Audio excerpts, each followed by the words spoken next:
Ladies and gentlemen, I bring you the mighty Jaecoo J7 PHEV. Yes, the plug-in hybrid version. And it's brought to you by none other than Hippo.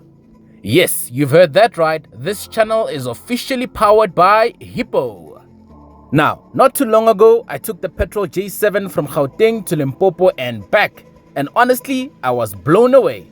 And I had this to say. One thing's for sure, this vehicle has really won my heart.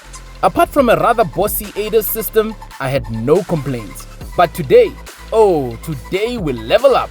This is the J7 with electric power, and it's probably the most fuel efficient and powerful PHEV SUV under 700,000 rands in South Africa right now. So in today's video, we're doing what we do best. We'll give it a drive, check the interior, the exterior, see what's new, and of course, talk cost of ownership. Proudly powered by Hippo.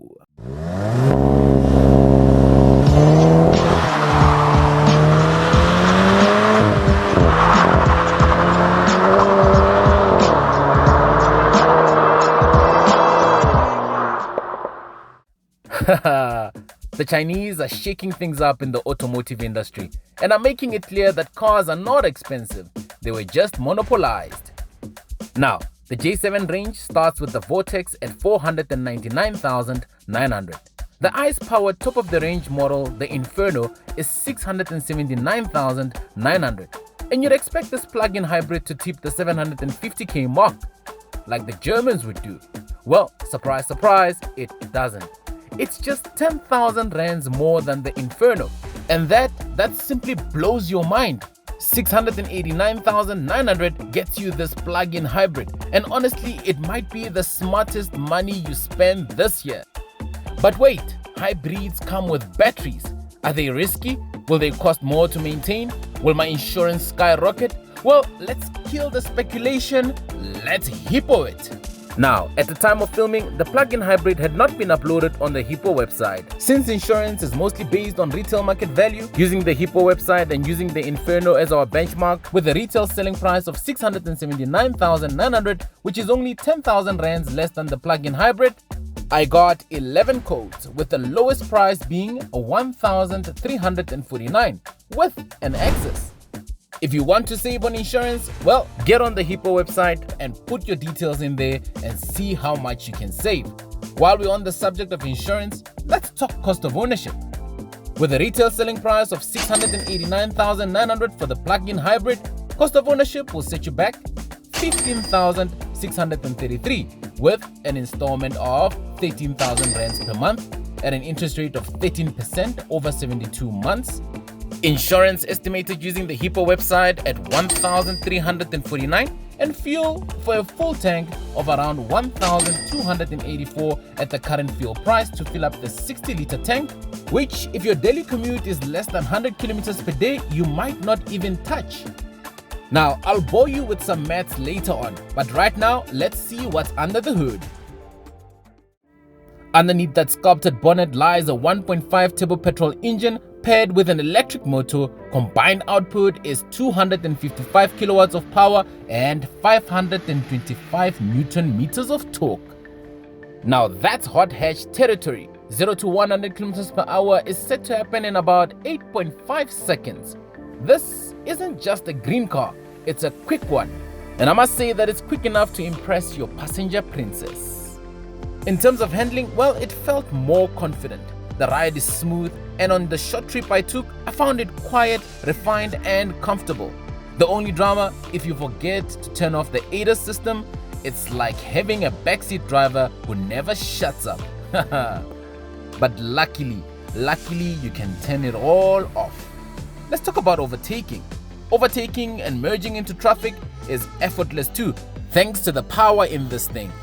Wind noise was not notable thanks to the redesigned mirrors for that added aerodynamic efficiency.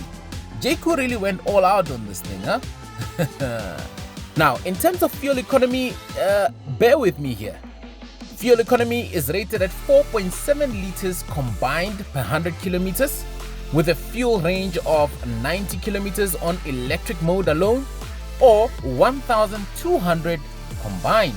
So your fuel tank capacity is at 60 liters and your battery capacity is at 18.3 kilowatt hour. Now, let's look at its exterior and its interior and then dive into the 3 things I like and 2 things I don't like about the vehicle. Styling wise, it's still very much Range Rover inspired, bold, upright and confident.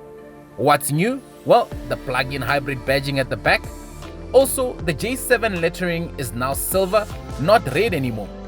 It's a small touch, but classy.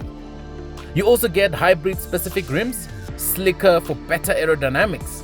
And yes, the boot is still generous, with space for luggage and, unfortunately, no spare tire. The space has been sacrificed for the batteries. However, what has not been sacrificed is the 60/40 split seats. You also have some good lighting at the back, a 12-volt socket and some tie-down hooks for your shopping. As the electronic boot closes, let's dive into the interior, shall we?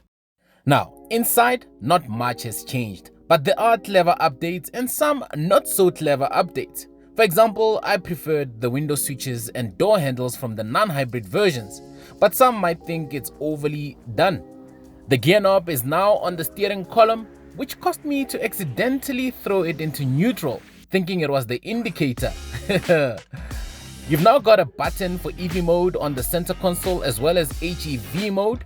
They have also done away with the mode rotary dial for the mode button for your different modes of sport, eco and normal.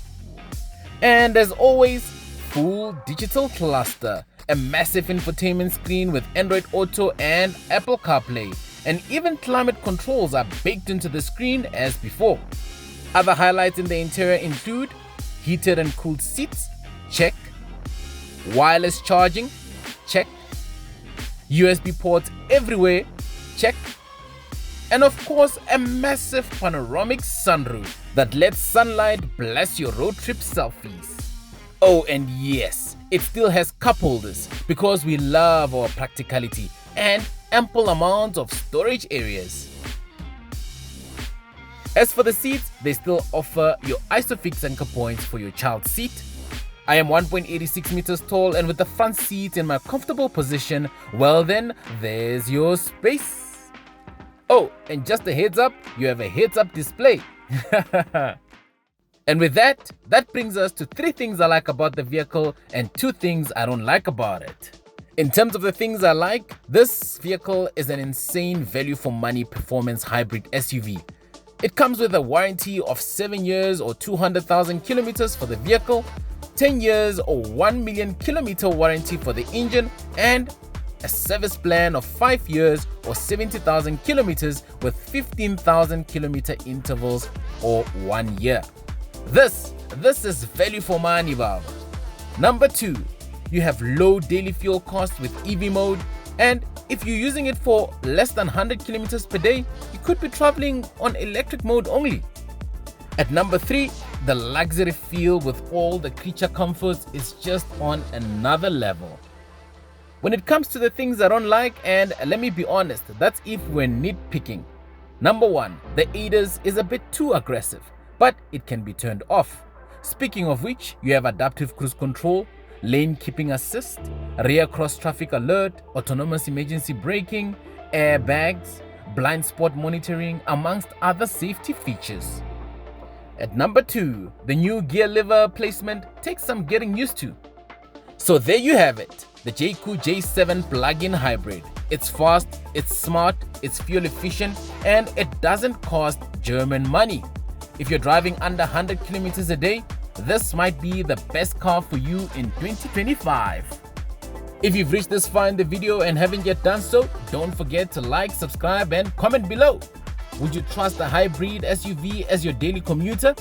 Well, let us know in the comment section below. Well then, until the next ride, stay safe, drive smart and keep it Mzansi popular.